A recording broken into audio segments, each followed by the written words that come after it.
৬০ বর্গমাইলের নগরী হলেও চট্টগ্রামে জনসংখ্যার সাথে অনিয়ন্ত্রিত হারে বাড়ছে যানবাহনের চাপ। বিআরটি এর হিসেবে নগরে দিনে নতুন করে নিবন্ধিত হচ্ছে শতাধিক যান। চলছে ১৩,০০০ সিএনজি অটোরিকশা, ৪০,০০০ গাড়ি, ৩,৫০০ গণপরিবহন সহ লাখ লাখ রিকশা।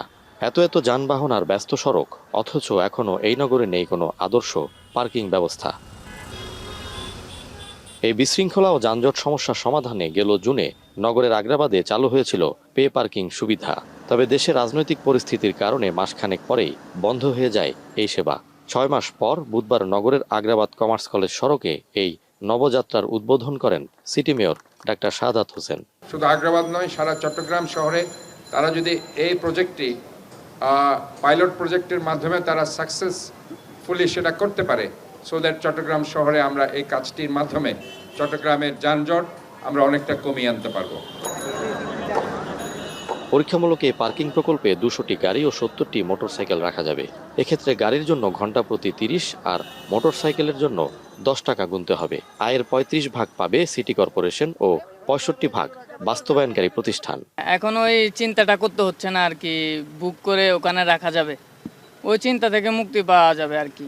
রাস্তাটা ক্লিয়ার থাকলো, জনগণের যাতায়াত সুবিধা হলো, সবাই আসা যাওয়ার কোনো সমস্যা নেই। যাত্রাভাবে আর পার্কিং করবে না, একটা সিস্টেমে চলে আসলে সবাই সুন্দর মতো পার্কিং করবে। ৩০ টাকা দিয়ে আর অতটা বসে থাকবে না রাস্তায়। আইন শৃঙ্খলা বাহিনীর হস্তক্ষেপ ছাড়া এই পে পার্কিং প্রকল্প বাস্তবায়নে কিছুটা চ্যালেঞ্জ রয়েছে মনে করেন এই কর্মকর্তা। প্রপারলি একটা স্ট্রাকচারড ওয়েতে না রাখার কারণে গাড়ি চলাচলে বাধা সৃষ্টি হয়, জ্যাম হয়।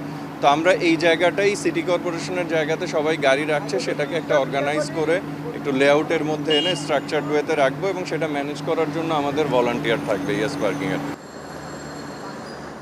রাতের বেলা এই পার্কিং স্পেসকে পর্যায়ক্রমে হলিডে মার্কেট হিসেবে চালুর পরিকল্পনা রয়েছে সিটি কর্পোরেশনের।